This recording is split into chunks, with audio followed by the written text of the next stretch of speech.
Hello everyone, welcome to foundation classes. My name is Amit. चलिए आज के सेशन को स्टार्ट करते हैं। आज का जो हमारा सेशन है इसमें मैं आपको हमारी हिंदी पेडागोजी की जो PYQ सीरीज़ है उसकी क्लास नंबर 14 करवाने वाला हूँ। 13 क्लासेस हमारी कंप्लीट हो चुकी हैं। आप प्लेलिस्ट में जाकर उन क्लासेस को देख सकते हैं। जैसा कि मैं आपको हमेशा बोलता हूं, इनसे बाहर आपको कुछ भी नहीं मिलेगा। आपका जो CTET का एग्ज़ाम है वो 20 अगस्त को होना है। तो अब हम ज़्यादा से ज़्यादा जो PYQ सीरीज़ हैं यानी कि जो प्रीवियस ईयर क्वेश्चंस हैं वो लेकर आने वाले हैं। तो आपकी कोई भी क्लास मिस ना हो, इसलिए आप चैनल को सब्सक्राइब कर लीजिए ताकि ज़्यादा से ज़्यादा क्वेश्चंस की आप प्रैक्टिस कर सकें और ज़्यादा से ज़्यादा जो मार्क्स हैं उनको आप ले सकें। तो चलिए आज के सेशन को स्टार्ट करते हैं। अगर आपको वीडियो अच्छी लगती है तो वीडियो को लाइक कीजिए, शेयर कीजिए, चैनल को सब्सक्राइब कीजिए। आपका फर्स्ट क्वेश्चन है, भाषा अधिगम में निदानात्मक परीक्षण का क्या उद्देश्य है? तो देखिए आपको अच्छे से पता होगा, अगर आपने थ्योरी क्लासेस की हैं तो निदानात्मक परीक्षण क्या होता है और उपचारात्मक परीक्षण क्या होता है। तो ऑप्शंस को देखिए। माता पिता को प्रतिपुष्टि देना, गलत है भाई। विद्यार्थियों की प्रगति तालिका को भरना, ये भी आपका गलत है। आगे देखिए, संकलनात्मक आकलन के लिए योजना बनाना तथा प्रश्न पत्र तैयार करना, ये भी आपका गलत है। तो करेक्ट आंसर क्या होगा आपका? आंसर नंबर डी, यानी कि शिक्षार्थी समझ के सतर पर कहाँ पिछड़ रहे हैं यह जानना। देखिए जो निदानात्मक परीक्षण होता है ना, इसके अंदर क्या किया जाता है, इसमें किया जाता है निदान, यानी कि जो स्टूडेंट होते हैं ना उनको पढ़ने में, उनको सीखने में कहाँ कहाँ पर प्रॉब्लम्स आ रही हैं, उन प्रॉब्लम्स के बारे में जाना जाता है, उन कारणों को समझा जाता है। यह कहलाता है आपका निदानात्मक परीक्षण। तो मैंने अच्छे से एक्सप्लेन किया है, तो हम आगे एक्सप्लेनेशन को देखते हैं। देखिए निदानात्मक परीक्षण क्या होता है। जिस प्रकार एक डॉक्टर पहले रोग के कारणों का पता लगाता है, उसके बाद रोग का इलाज करता है, उसी तरह एक शिक्षक पहले बच्चों की समस्याओं का पता लगाता है, यानी कि समस्याओं का पता लगाना, और उसके बाद उसका क्या करता है, समाधान करता है। इसलिए निदान का शाब्दिक अर्थ है छात्रों की समस्याओं या कारणों का पता लगाना, यानी कि शिक्षक यह पता लगाता है कि बच्चों को सीखने में कहाँ कहाँ पर समस्या आ रही है, कहाँ कहाँ पर वो पिछड़े हुए हैं, जो हमें ऑप्शंस के अंदर दे रखा है। आगे देखिए, शिक्षक विभिन्न विभिन्न तरीकों यानी कि मल्टीपल रिसोर्सेज का प्रयोग कर सकता है, किसके लिए? समस्या का पता लगाने के लिए।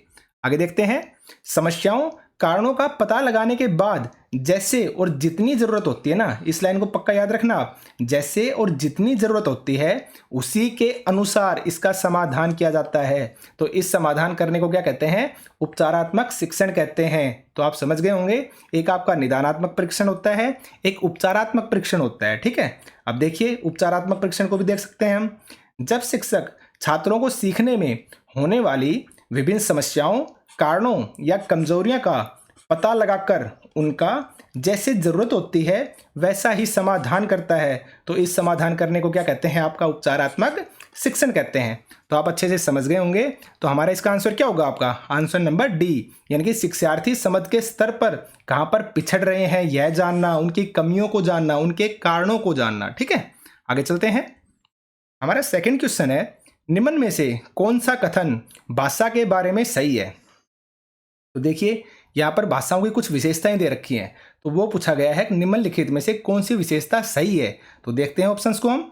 यह व्यवस्थाओं की व्यवस्था है, ये आपका एकदम 100% करेक्ट है। ठीक है, आगे देखते हैं। यह व्यवस्थित है, गलत है आपका। यह नियमों तथा अपवादों का नियम है, यह भी आपका गलत है। यह अनेक विचारों का विचार है, यह भी आपका गलत है। ठीक है, तो जो एकदम जो करेक्ट होगा, जो बेस्ट होगा, वो कौन सा होगा आपका? ऑप्शन नंबर ए, यह व्यवस्थाओं की व्यवस्था है। तो चलिए एक्सप्लेनेशन को देखते हैं।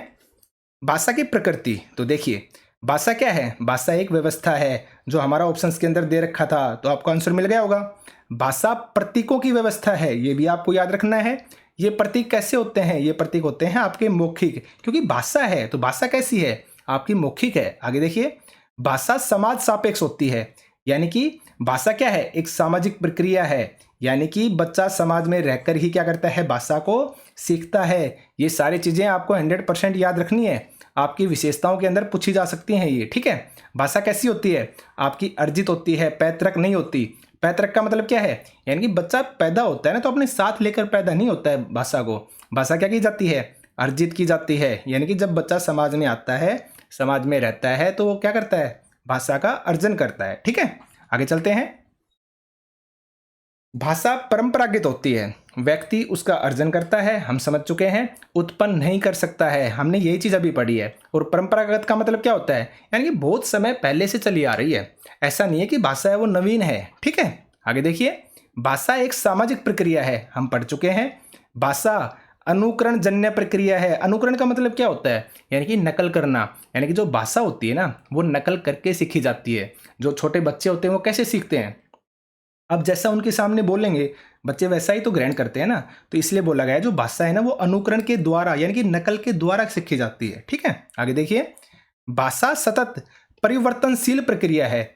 हर भाषा की संरचना दूसरी भाषा से कैसी होती है, भिन्न होती है। मोस्ट इंपोर्टेंट लाइन है, आपको याद रखनी है। आगे देखिए। प्रत्येक भाषा का एक क्या होता है, मानक रूप भी होता है। ठीक है, आगे चलते हैं। आपका नेक्स्ट क्वेश्चन है, पठन अवबोधन किस प्रकार की योग्यता है। तो देखिए, पठन का मतलब तो आप समझ गए होंगे, यानी कि पढ़ना। अवबोधन का मतलब होता है इंग्लिश के अंदर अंडरस्टैंड करना, यानी कि आप किसी चीज़ को कितना समझ पा रहे हैं, यानी कि अंडरस्टैंड करना। ठीक है, तो मैंने आपको बताया था कल की जो हमने PYQ सीरीज की थी उसमें भी इस टाइप का क्वेश्चन आया था। और मैंने आपको बताया था चाहे पढ़ना हो, चाहे लिखना हो, चाहे फिर सुनना हो या फिर बोलना हो, वो आपका सार्थक तभी माना जाता है जब उसका कोई अर्थ निकले। अगर किसी चीज़ का अर्थ नहीं निकलता है ना, तो इसका मतलब वो चीज़ इंपॉर्टेंट नहीं है, उस चीज़ का कोई मतलब नहीं है। ठीक है, तो देखिए हम ऑप्शंस को देखते हैं। अब पठन अवबोधन किस प्रकार किया जाता है, लिखित प्रतीकों को उनकी ध्वनियों में अनुवाद करने की योग्यता। देखते हैं भाई आगे, हमें नहीं पता, आगे देखते हैं। प्रवाह में पढ़ने के लिए वर्णों को समझने तथा उनके अर्थ खोलने की योग्यता, ये भी आपका हो सकता है। आपको नहीं पता है, आप कंफ्यूज हैं, आगे पढ़ते हैं। पठन सामग्री के साथ अंतःक्रिया के द्वारा अर्थ गढ़ने की योग्यता, ये भी आपका सही है। आगे देखते हैं। पठन सामग्री में आए शब्दों को उनका अर्थ जानने की योग्यता। तो देखिए, ये तो आपका नहीं हो सकता। सिर्फ और सिर्फ अर्थ नहीं जानते हम, अर्थ को क्या करते हैं, हम ग्रहण भी करते हैं, तो इसलिए तो आपका हो नहीं सकता। आगे देखिए। लिखित प्रतीकों को उनकी ध्वनियों में अनुवाद करने की योग्यता, सिर्फ और सिर्फ अनुवाद नहीं किया जाता, तो इसलिए ये भी आपका नहीं हो सकता। अब बचे आपके दो, इनमें रहेंगे आप कंफ्यूज। तो देखिए, प्रवाह में पढ़ने के लिए, इसकी वजह से हो गया ये गलत, क्योंकि हम जब किसी चीज़ को पढ़ते हैं ना तो इन्होंने एक फिक्स बता दिया। अगर हम प्रवाह में पढ़ना चाहते हैं तो इसलिए हम वर्णों को समझ रहे हैं, इसलिए उसके अर्थ को समझ रहे हैं, जबकि ऐसा नहीं है। पठन का क्या मतलब होता है, पठन सामग्री के साथ अंतःक्रिया के द्वारा अर्थ गढ़ने की योग्यता, यानी कि आप अर्थ निकाल पाएं, आप उस सामग्री को पढ़ें और उस सामग्री का खुद से स्वयं से क्या निकाल पाएं, अर्थ निकाल पाएं, वो होता है आपका पठन अवबोधन। ठीक है, तो करेक्ट आंसर क्या होगा आपका, आंसर नंबर सी। तो इस तरीके से आपको डिफरेंस करते हुए आंसर तक पहुंचना है। ठीक है, आगे चलते हैं। एक्सप्लेनेशन को देखिए, मैंने कल भी आपको बताया था। अब सुनने का मतलब क्या है, सुनने का अर्थ है सुन करके जब आप अर्थ ग्रहण कर सकें तभी वो आपका सुनना कहलाएगा। इसी तरह बोलना कैसा होता है, बोलने का अर्थ है बोल करके अभिव्यक्त कर पाना, अपनी विचारों को दूसरों के सामने रख पाना, तब वो कहलाएगा आपका बोलना। और मैंने बताया था आपका जो सुनना है और बोलना है ये होते हैं आपके अनौपचारिक। ठीक है, और पढ़ना क्या होता है, पढ़ने का अर्थ है पढ़ करके जब आप अर्थ ग्रहण कर पाएंगे ना तभी वो आपका कंप्लीटली पढ़ना कहलाएगा। और इसी तरह जो आपका लिखना है वो कब कहलाएगा, लिख करके जब आप अभिव्यक्त कर पाएंगे और सामने वाला उस चीज़ को जब समझ पाएगा। ठीक है, तो वो आपका लिखना होगा। और जो आपका पढ़ना यानी कि रीडिंग और जो राइटिंग होते हैं वो होते हैं आपके औपचारिक, ये भी आपको याद रखना है। ठीक है, आगे चलते हैं। देखिए नेक्स्ट क्वेश्चन है आपका, योगात्मक आकलन का क्या उद्देश्य है। तो देखिए आपके दो तरह के आकलन होते हैं, एक होता है आपका योगात्मक आकलन और एक होता है आपका फॉर्मेटिव यानी कि रचनात्मक आकलन, यानी कि फॉर्मेटिव असेसमेंट और समेटिव असेसमेंट। और जब मैंने थ्योरी करवाई थी वहाँ पर मैंने आपको बताया था जो समेटिव असेसमेंट होता है ना वो इतना अच्छा नहीं होता है। उसमें क्या किया जाता है, समेटिव असेसमेंट साल के अंत में किया जाता है। जैसे कि आप एग्जाम्पल से समझिए, अब भाई कंप्लीटली ईयर फर्स्ट मंथ से लेकर 12 मंथ तक कंप्लीट ईयर क्या किया, आपको पढ़ाया गया और 12 मंथ में यानी कि लास्ट में क्या किया, आपकी परीक्षा ली, आपका टेस्ट लिया और उस टेस्ट के बेस पर क्या कर दिया, आपको पास कर दिया या फिर फेल कर दिया। ठीक है, जबकि जो फॉर्मेटिव असेसमेंट होता है ना, जो रचनात्मक आकलन होता है ना, उसके अंदर क्या किया जाता है, जब जब ज़रूरत होती है ना उस ज़रूरत के अनुसार आपका आकलन किया जाता है, उसमें साल के अंत में नहीं किया जाता है। ठीक है, तो अब आप ऑप्शंस को देखिए। विभिन्न विद्यार्थियों में तुलना करना, हाँ आपका हो सकता है, लेकिन हमें बेस्ट चुनना है, इस चीज़ को आप याद रखना, जब भी आप पेडागोजी के क्वेश्चन करें ना तो आप सभी ऑप्शंस को 100% देखिए, ठीक है, क्योंकि सारे आपको सही लगेंगे लेकिन हमें चुनना होता है बेस्ट, ठीक है।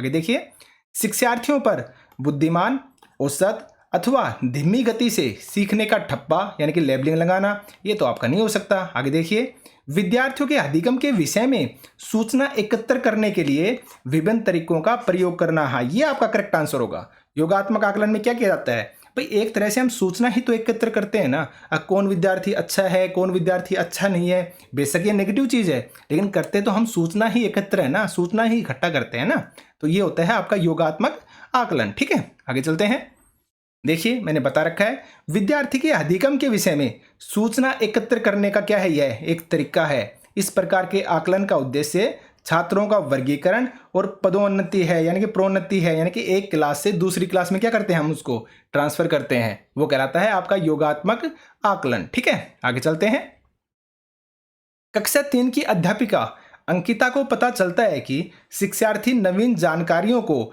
मौखिक रूप में लेने के बजाय लिखित रूप में लेना पसंद करते हैं, तो इन शिक्षार्थियों की अधिगम शैली कौन सी है। तो देखिए हर बच्चा अलग अलग तरीके से सीखता है, कोई सुनकर सीखता है, कोई देखकर सीखता है, कोई बोलकर सीखता है, तो हर किसी की अपनी अपनी क्वालिटी होती है, अपनी अपनी विशेषताएं होती हैं, कौन किस तरीके से सीखेगा। तो एक बच्चा है वो क्या कर रहा है, मौखिक रूप में नहीं सीख पा रहा और उसको कैसे पसंद है, लिखित रूप में सीखना पसंद है, तो नॉर्मल सी बात है। अब यहाँ पर पूछा गया है इन शिक्षार्थियों की अधिगम शैली कौन सी है, तो देखिए आपकी श्रव्य है यानी कि सुनकर, भाई सुनकर तो नहीं हो सकती, ठीक है। आगे देखिए दृश्य, हाँ ये आपकी सही होगी दृश्य, क्योंकि जब आप लिखित रूप में लिखेंगे ना तो क्या करते हैं आप देखकर ही तो लिखते हैं ना, या लिखित रूप को हम देखते ही है ना, देखकर ही तो याद करते हैं ना, तो यहाँ पर आपका करेक्ट आंसर क्या होगा, आपका दृश्य यानी कि ऑप्शन नंबर बी, ठीक है। आगे चलते हैं, अब देखिए मैंने आपको बताया था अब भाषाई कौशल कितने होते हैं, आपके 4 होते हैं, कौन कौन से, आपका सुनना हो गया, बोलना हो गया, पढ़ना और लिखना, और आप कैसे याद रखेंगे, LSRW से। इनका जो क्रम है ना ये भी आपको ऐसे ही, जो सीक्वेंस है ऐसे ही याद रखनी है, LSROW यानी कि लिसनिंग, स्पीकिंग, रीडिंग और राइटिंग, ठीक है, ऐसे ही आपको याद रखनी है। और आगे जो मैंने 2 स्टेटमेंट बताई हैं इनको भी आप 100% याद रखना। अब जो फ्रोबेल जो मनोवैज्ञानिक हुए हैं ना, उन्होंने भाषा का क्या क्रम बताया है, यानी कि सीखे जा सकते हैं, इसी तरीके से भाषा को सीखना चाहिए, तो क्या क्रम बताया है आपका LSRW यानी कि सुनना, बोलना, पढ़ना और लिखना, ठीक है, यानी कि जो ऊपर दिया गया है ना सेम ऐसे ही। लेकिन जो आपकी मारिया मॉन्टेसरी है ना, ये भी एक मनोवैज्ञानिक है और इन्होंने क्या कहा है, अगर हम भाषा को कैसे सीख सकते हैं, सुनने, बोलना, लिखना और पढ़ना, इन्होंने क्या किया, अगर रीडिंग को बाद में कर दिया और राइटिंग को पहले कर दिया है, ठीक है, यानी कि LSW और R, तो दोनों के अंदर आप डिफरेंस को याद रखना, ठीक है। आगे चलते हैं, एक अध्यापक ने कक्षा 4 में अपने शिक्षार्थियों को एक रोल प्ले द्वारा काम दिया जिसमें उन्हें दी गई स्थिति पर अपने विचारों का आदान प्रदान करना है, वह किस कौशल के संवर्धन पर काम कर रही है। देखिए जो भी इस क्वेश्चन को पढ़ेगा ना और जैसे ही उसने रोल प्ले पढ़ा ना, वो डायरेक्ट ऑप्शन पर जाएगा अभिनय के ऊपर। अब इसका आंसर क्या होगा, अभिनय होगा, क्योंकि उसके माइंड में क्या होता है, अगर रोल प्ले का मतलब होता है कि भाई सभी को अपना अपना रोल दे दिया और वो क्या करेंगे, भाई बोलकर बताएंगे, ठीक है, यानी कि सब क्या कर रहे हैं, एक्टिंग कर रहे हैं एक तरह से, ठीक है, जैसे अभिनेता एक्टिंग करता है इसी तरीके से, और वो क्या करेंगे आंसर को, अभिनय। जबकि आपका जो आंसर है ना वो अभिनय नहीं होगा। यहाँ पर पूछा जा रहा है किस कौशल के संवर्धन पर काम करता है, और कौशल हमारे कितने हैं, 4 ही हैं। कौन कौन से, आपका लिसनिंग हो गया, आपकी स्पीकिंग हो गई, रीडिंग हो गई और राइटिंग हो गई। तो यहाँ पर पूछा जा रहा है जब वो अभिनय करते हैं ना, रोल प्ले करते हैं ना, तो किसका संवर्धन होगा, कौन सा कौशल विकसित होगा। तो देखिए आप ऑप्शंस को, अभिनय मैंने बताया नहीं हो सकता, आपका लेखन ये भी नहीं हो सकता, आपका वाचन ये होगा आपका, यानी कि वाचन मतलब क्या होता है, बोलना, मौखिक रूप से बोलना, ठीक है, और पढ़ना तो वैसे ही नहीं हो सकता। तो करेक्ट आंसर क्या होगा आपका, आंसर नंबर सी। तो ये ट्रिकी क्वेश्चन है, आप इनको अच्छे से समझ कर करना और एक क्वेश्चन को कम से कम 2 बार आप पढ़ा करो, ठीक है। आगे चलते हैं, अब देखिए रोल प्ले मैंने बताया ना, इस विधि द्वारा किसी विषय का ज्ञान अभिनय के माध्यम से दिया जाता है। इसमें छात्र आव भाव के साथ मौखिक रूप से, ये है आंसर आपका, मौखिक यानी कि वाचन, मौखिक रूप से स्वयं को क्या करते हैं, अभिव्यक्त करते हैं। और देखिए एक होता है आपका एकांकी एंड जिसको बोलते हैं हम वन एक्ट प्ले।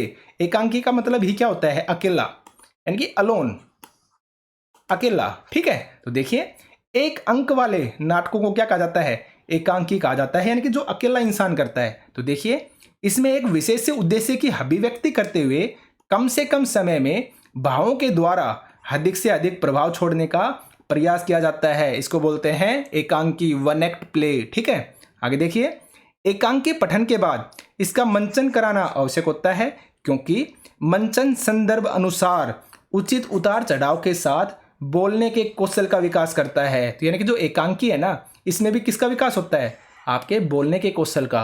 और जो रोल प्ले है इसके अंदर भी किसका विकास होता है? आपके मौखिक रूप का, यानी कि बोलने के कौशल का, यानी कि वाचन का। ठीक है, तो आप कंफ्यूज मत होना। आगे चलते हैं। शिक्षकों को कक्षा में पढ़ाते हुए शिक्षार्थियों की मातृभाषा का प्रयोग करना चाहिए, क्यों?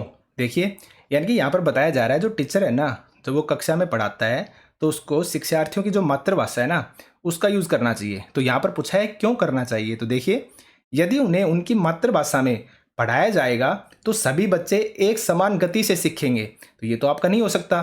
देखिए मैंने आपको बोला ना, जब भी आप ऐसे क्वेश्चंस करेंगे ना तो आप चारों ऑप्शंस को पढ़ना। हो सकता है चारों ऑप्शन आपके सही हों, लेकिन हमें चुनना होता है कौन सा? बेस्ट। ठीक है, याद रखना आप। आगे देखते हैं।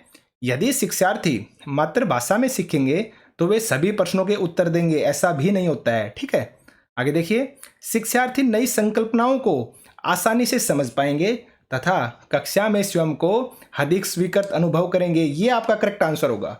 आगे देखते हैं।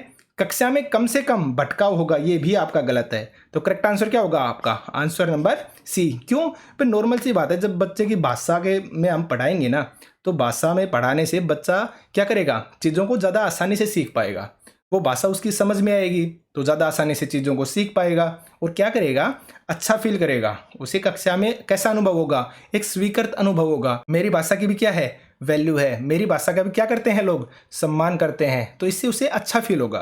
तो हमारा करेक्ट आंसर क्या हो जाएगा यहाँ पर? Answer number C. आगे चलते हैं। शिक्षक उभरते लेखकों में अच्छा लेखन कौशल, देखिए क्या बोल रहा है? अच्छा लेखन कौशल कैसे विकसित कर सकते हैं, यानी कि शिक्षक उभरते लेखकों में अच्छा लेखन कौशल कैसे विकसित कर सकते हैं। तो देखिए विषय पर स्पष्ट निर्देश देकर तथा शब्द सीमा तय करके। ये भी गलत है आपका, ये नहीं हो सकता। देखिए शिक्षार्थियों के किए गए अच्छे कार्य की प्रशंसा करके तथा उसे आगे और सुधार करने के लिए विशिष्ट टिप्पणी देकर, ये आपका हो सकता है, क्योंकि यहाँ पर हेल्प भी की जा रही है और प्रशंसा भी की जा रही है। तो इससे क्या होंगे? वो ज़्यादा से ज़्यादा अच्छा लिखने की क्या करेंगे? कोशिश करेंगे। आगे देखिए। शिक्षार्थियों को अच्छी लिखाई में लिखने के लिए कहकर, भाई सिर्फ कहने से क्या होगा? नॉर्मल सी बात है, लिखने वाले को भी तो पता है ना कि मुझे लिखना है, तो उसको कहकर फायदा क्या है? कोई फायदा नहीं है। आगे देखिए। केवल उनकी व्याकरणिक त्रुटियों पर विस्तृत प्रतिपुष्टि करके, ये भी आपका गलत है। सिर्फ और सिर्फ उसकी गलतियां गिनाएंगे ना तो उससे थोड़ी ना कुछ होना है। तो सबसे बेस्ट आंसर क्या होगा आपका? Answer number B. आगे चलते हैं। कक्षा के बच्चों को पढ़ाने के लिए हमें मौखिक भाषा के विकास पर क्या करना है? ध्यान केंद्रित करना चाहिए। ठीक है, आगे देखते हैं। निम्नलिखित में से कौन सी कक्षा अभ्यास कक्षा फर्स्ट के शिक्षार्थियों को मौखिक भाषा कौशल में वृद्धि करने हेतु सक्षम बनाता है? तो देखिए आप, रोल प्ले, व्याकरण खेल, बाल गीत गाना या वर्णमाला सीखना। तो मैंने अभी आपको पीछे क्वेश्चन करवाया है किसके बारे में? रोल प्ले के बारे में। क्योंकि रोल प्ले से क्या होता है? आपका जो मौखिक है ना, मौखिक विकास होता है। और यहाँ पर किसके बारे में बात की जा रही है? आपके मौखिक विकास के बारे में ही बात की जा रही है। तो रोल प्ले से क्या होता है? आपका मौखिक विकास होता है, या फिर हम इसको वाचन भी बोल सकते हैं। अब वाचन विकास होता है। ठीक है, तो करेक्ट आंसर क्या होगा आपका? Answer number A. आगे चलते हैं। शिक्षिका पाठ्य पुस्तक से एक लड़की के बारे में कहानी सुना रही है जो एक चिड़िया की देखभाल करती है और उसे क्या डालती है? दाना खिलाती है। अचानक से एक लड़का अली खड़े होकर शिक्षिका को बताता है कि किस तरह उसने एक दिन पार्क में घायल पड़ी गिलहरी की रक्षा की। कहानी के प्रति अली की प्रतिक्रिया को किस रूप में वर्णित किया जा सकता है? तो देखिए आप, पठन सामग्री को अपने व्यक्तिगत अनुभव से जोड़ना, हाँ ये आपका हो सकता है। फिर भी हम आगे पढ़ते हैं। शिक्षिका को बीच में रोकना, ये तो आपका नहीं हो सकता भाई, अली का उद्देश्य ये थोड़ी ना था अगर वो शिक्षिका पढ़ा रही है तो उसको बीच में रोकेगा, तो ये तो नहीं हो सकता। आगे देखिए, बोलने का अवसर मिलना तथा यह दिखाना कि वह कक्षा में सक्रिय है, यह भी आपका गलत है। ऐसा नहीं है भाई, अली जानबूझकर चीज़ें थोड़ी ना कर रहा है। टीचर उसे एक स्टोरी पढ़ा रही थी और उसने क्या देखा, जिस तरह से इसमें जो लड़की है वो चिड़िया को दाना खिला रही है ना, इसी तरह मैंने भी क्या किया था, एक गिलहरी की रक्षा की थी। तो वो क्या करने की कोशिश कर रहा है, पठन सामग्री को अपने व्यक्तिगत अनुभवों से जोड़ रहा है। तो आपका करेक्ट आंसर क्या होगा यहाँ पर, आंसर नंबर ए, आपका डी भी नहीं होगा। ठीक है, तो करेक्ट आंसर क्या होगा आपका, आंसर नंबर ए। आगे चलते हैं। शिक्षिका ने समूह में भाषा कार्य करने के लिए दिया है, समूह में भाषा कार्य करने के लिए दिया है, याद रखना भैया, समूह में। तो इस समूह कार्य के दौरान शिक्षिका की क्या भूमिका रहेगी। देखिए, मैंने जब भी थ्योरी करवाई है मैंने आपको हमेशा बताया है, जो शिक्षक होता है ना उसका जो काम है वो एज ए फैसिलिटेटर होता है, यानी कि जब जब टीचर की जरूरत पड़ेगी ना तब तब आकर टीचर बच्चे की हेल्प करेगा, बाकी समय वो नहीं करेगा। ठीक है, जब जब जरूरत पड़ेगी ना, जब जब नीड होगी ना बच्चे को, तभी हेल्प करेगा। तो ये आपके शिक्षक की भूमिका होती है। तो उसके अकॉर्डिंग अब आप ऑप्शंस को देखिए। यह सुनिश्चित करना कि कार्य समय पर समाप्त हो, इसके लिए उन्हें बार बार समय ध्यान दिलाना चाहिए। गलत है भाई, बच्चों को आराम से काम करने दीजिए, बार बार समय क्यों याद दिला रहे हैं, इससे तो बच्चा इरिटेट होगा या फ्रस्ट्रेशन में आएगा या ज़्यादा जल्दी चीज़ों को करने की कोशिश करेगा, तो ये तो नहीं हो सकता। आगे देखिए, यह सुनिश्चित करना कि प्रत्येक की समूह में प्रतिभागिता बने तथा आवश्यकता होने पर उन्हें मदद देने का प्रयास करना। मैंने बताया ना, आवश्यकता होने पर मदद देगा, यानी कि एज ए फैसिलिटेटर होगा। तो आपका करेक्ट आंसर क्या होगा, आंसर नंबर बी। आगे देखते हैं। शिक्षिका को सभी समूह को पूर्ण स्वायत्तता देनी चाहिए, इसलिए उसे कुर्सी पर अलग से बैठ जाना चाहिए। गलत है भैया आपका। यह सुनिश्चित करना कि विद्यार्थी कक्षा में शोर नहीं करें, ये भी गलत है। तो नॉर्मल सी बात है, काम करेंगे तो आवाज़ तो होगी। तो करेक्ट आंसर क्या होगा आपका, आंसर नंबर बी। आगे चलते हैं। निम्नलिखित में से किस प्रकार के प्रश्न शिक्षार्थियों की रचनात्मकता का आकलन करने के लिए सहायक होंगे। भाई रचनात्मकता का मतलब क्या हो गया, आपकी क्रिएटिविटी, यानी कि जहां पर आप आउट ऑफ द बॉक्स सोच सकें। आउट ऑफ द बॉक्स ये चीज मैंने आपको साइकोलॉजी के अंदर करवाई थी। ठीक है, वहां पर मैंने बताया था कि रचनात्मकता क्या होती है, क्रिएटिविटी क्या होती है, आउट ऑफ द बॉक्स सोचना क्या होता है। तो देखिए यहां पर क्या पूछा है, रचनात्मकता का आकलन करने के लिए सहायक होंगे किस प्रकार के प्रश्न। तो देखते हैं, एक शब्द वाले प्रश्न। गलत है भैया आपका। भाई एक शब्द वाले प्रश्न का मतलब क्या हो गया, भाई किसी ने आपसे पूछा आपका नाम क्या है और आपने नाम बता दिया भाई मेरा नाम अमित है, तो नॉर्मल सी बात है, इसमें क्रिएटिविटी क्या है, आपने कुछ क्रिएटिविटी थोड़ी ना की है। आपका नाम था, आपने झट से बता दिया, तो सीधा और सिंपल सा था, इसमें क्रिएटिविटी तो कुछ है ही नहीं, तो ये तो नहीं हो सकता। उसके बाद देखिए खुले अंत वाले प्रश्न, हाँ ये आपका हो सकता है। फिर भी हम आगे चलते हैं। बहुवैकल्पिक प्रश्न, तो देखिए बहुवैकल्पिक का मतलब क्या हो गया, आपके जो मल्टीपल ऑप्शंस वाले क्वेश्चन आते हैं ना वो, ये भी नहीं हो सकते, क्योंकि नॉर्मल सी बात है आपको ऊपर क्वेश्चन गिवन है और 4 उनके ऑप्शंस दे रखे हैं। तो नॉर्मल सी बात है, इसमें क्रिएटिविटी क्या है, आप एक क्वेश्चन को सीधा टक कर देंगे अगर आपको याद है तो, और याद नहीं है तो आपका गलत हो जाएगा, सीधा और सिंपल सा है, इसमें कुछ क्रिएटिविटी तो नहीं है ना, तो ये भी नहीं हो सकता। और इसी तरह से आपके यस और नो वाले क्वेश्चन है ना, सत्य और असत्य वाले, ये भी नहीं हो सकते। तो करेक्ट आंसर क्या होगा, आंसर नंबर बी, खुले अंत वाले प्रश्न। अब खुले अंत वाले प्रश्न का मतलब क्या होता है, खुले अंत वाले प्रश्न का मतलब होता है जो आपको सोचने पर मजबूर करे। ठीक है, आपसे कुछ चीज ऐसी पूछी जाए जो आपने रट नहीं रखी हो, आप कुछ क्रिएटिव बनाएं, आप सोच कर लिखें, आपकी जो खुद की सोच है ना वो आप दिखाएं। ऐसे क्वेश्चंस को बोलते हैं खुले अंत वाले प्रश्न, यानी कि out of the box question. ठीक है, तो करेक्ट आंसर यहाँ पर क्या हो जाएगा, आपका आंसर नंबर बी। चलिए आप एक एग्जाम्पल से और समझ लीजिए, हो सकता है आपका क्लियर ना हुआ हो। जैसे मैंने आपसे पूछा गांधी जी का जन्म कब हुआ था, तो आपने बता दिया 1869 में हुआ था।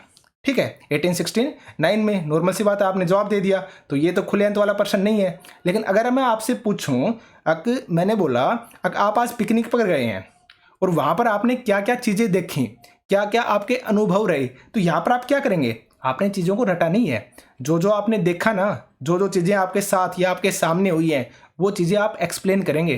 तो ये क्या है, ये है आपकी क्रिएटिविटी, यानी कि आप अपनी तरफ से बोलने की बजाय जो आपने देखा ना, जो आपने एक्सपीरियंस किया ना, उसको आप फर्स्ट टाइम क्रिएट करके बता रहे हैं, तो इसे बोलते हैं खुले अंत वाले प्रश्न। ठीक है, तो करेक्ट आंसर क्या होगा आपका, आंसर नंबर बी। आगे चलते हैं।